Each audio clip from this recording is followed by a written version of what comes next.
Vă salut cu respect și considerațiune pe toți din nou.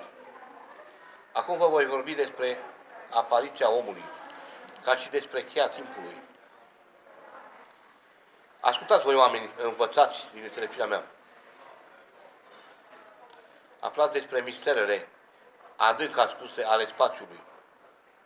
Aflați despre gândul ce crește în abis, aducând ordinea și armonia în spațiu. Află, omule, că tot ce există ființează doar datorită legii. Cunoaște legea și vei fi liber, nu vei mai fi înrobit niciodată de moarte sau forțele întunericului. Căutați ca să credeți și învățați că timpul este secretul prin care vă puteți elibera din acest spațiu. Îndelung am căutat eu înțelepciunea și voi continua să caut până la sfârșitul eternității. Că știu că adevărurile și știu că de-a purul se va îndepărta de mine țelul pe care doresc să-l ating. Odată, într-un timp trecut, străvechi, m-am adresat lui Dumnezeu sau locuitorului templului, cum mi se mai spune acestuia, pentru că El este în materie și în afara materiei. El este în timp și în afara tuturor timpurilor. El nu are nume, nu are un chip format sau cunoscut. El este și tată și mamă, pentru că El ne-a creat flăcările, inimile, ca și mințile noastre creatoare. Ca și glanda pineală, El este în existența și în afara existenței.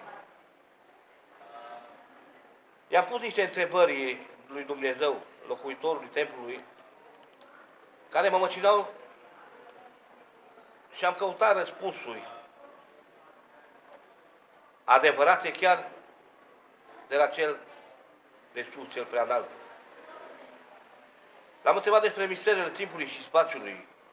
I-am adresat întrebarea care clocotea în mine: Maestre, ce e timpul? Îmi răspunde apoi maestrul: află tu că la început exista vid și neființă. O neființă fără spațiu și timp. În această neființă a apărut un gând semnificativ, atot triumfător, care a umplut vidul.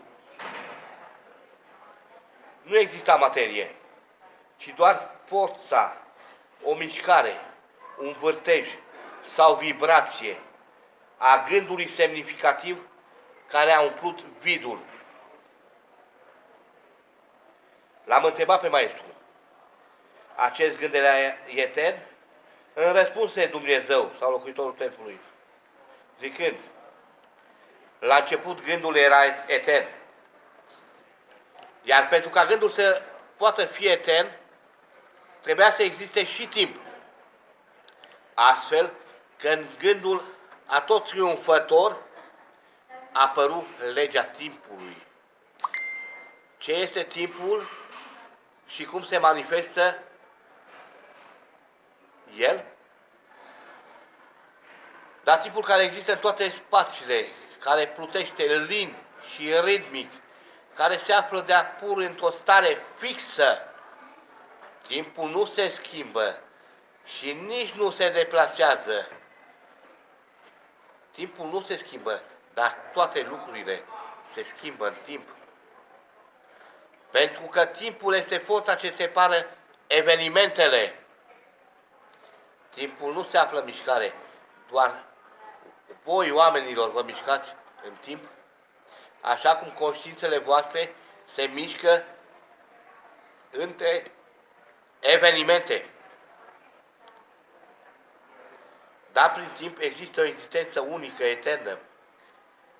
Să știți și să înțelegeți voi, oameni, că în timp ești despărțit, dar existi totuși unul în toate timpurile existente. Dar în călătoriile mele și în ieșirile flăcării mele am văzut și descoperit că timpul se mișcă în unghiuri ciudate.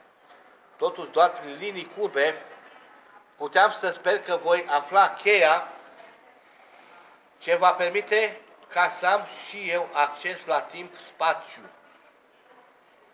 Descoperit am că doar mișcându-mă în sus, iar apoi spre dreapta, puteam ca să mă eliberez din timpul mișcării. Nu uita, omule, că lumina este țelul pe care îl cauți în această viață și în cele ce vor veni ulterior. De unde vin eu, dragi oameni, timpul nu există. Da, vă voi vorbi acum despre cheile vieții și ale morții. Să știți voi, pământenilor, că poarta spre stele, spre putere, e secretă. Să știți voi, oamenii, că poarta spre viață trece prin moarte. Da, prin moarte, dar nu așa cum știți voi moartea, ci moartea și o moarte care e viață și care e foc și lumină. Moartea nu e decât o trecere, un ajutor pe care îl primiți la plecarea din acest portal numit Pământ. Doriți ca să cunoașteți secretul adânc ascuns? Priviți în flăcările voastre, unde se află învățătura. Aflați că doar în voi, fiecare în particular, este ascuns secretul, sursa vieții și a morții. Ascultați voi, oameni, ca și toți pământenii în timp, ce vă împărtășesc secretul, în timp ce vă revelez secretul celor vechi. Adânc în inima pământului se află floarea vieții, sursa flăcării din voi și în fiecare, care ține totul în formă proprie. Aflați că pământul e viu, așa cum și voi sunteți vii în propriile voastre forme formate. Floarea vieții este precum propriul tău foc al flăcării și curge prin pământ așa precum al tău flacăra ta curge prin forma ta. Dăruim viața pământului și copiilor lui.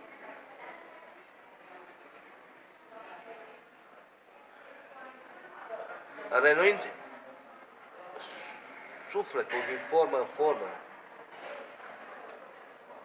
Acesta este sufletul sau spiritul, care este forma corpului tău, modelându-se în propria lui formă, tot timpul, până la sfârșit.